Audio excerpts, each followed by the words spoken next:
In a video a few months back, I mentioned a book by Ahmed Deedat called Combat Kit Against Bible Bashers.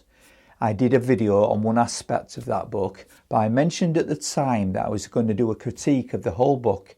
I've now done this, and you can now read it on my academia site or on my website. Links in the description below. Now, it may sound strange to some that I might put so much effort into taking down Deedat's claims in his book when you realise that he died back in 2005.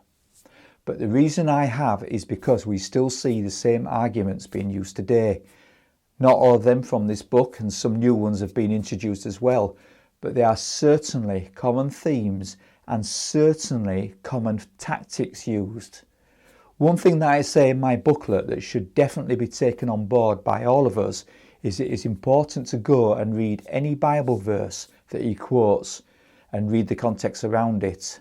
By doing this, a lot of his challenges will disappear. If that doesn't fix it, then check out my booklet. As you go through Deedat's arguments one by one, you will see that they're not that strong. In fact, I get the impression that it wasn't about answering the Bible bashers, but more about reassuring his followers that Islam is greater than Christianity and trying to impress them with his perceived knowledge. So really, more of an ego trip for him and his followers.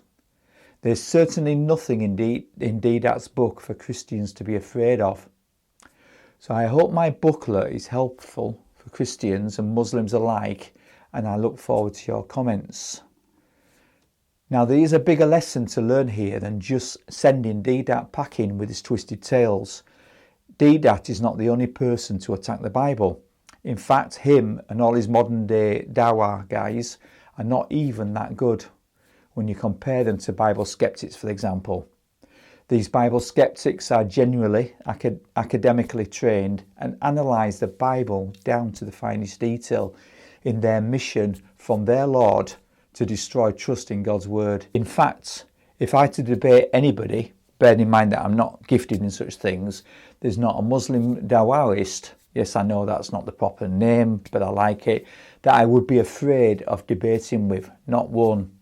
Now, take someone like Bart Ehrman, the New Testament scholar and atheist stroke agnostic, for example. Would I debate him? Very unlikely. He would have me for breakfast, to be honest. Not that I agree with him for the moment, but he does know his subjects and will bring up objections that I didn't even know existed. I will leave him to other experts such as Dr. Daniel Wallace and Peter Williams, and they will correct him. So the real lesson here is that there's always an answer to everything that is put up against the truth.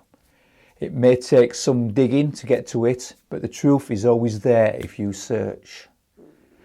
I say to Christians watching this, have no fear whatever you are told, not just from Dawahists, but anyone who attacks the Bible. Always ask for the evidence, then always check the evidence. A classic example is this.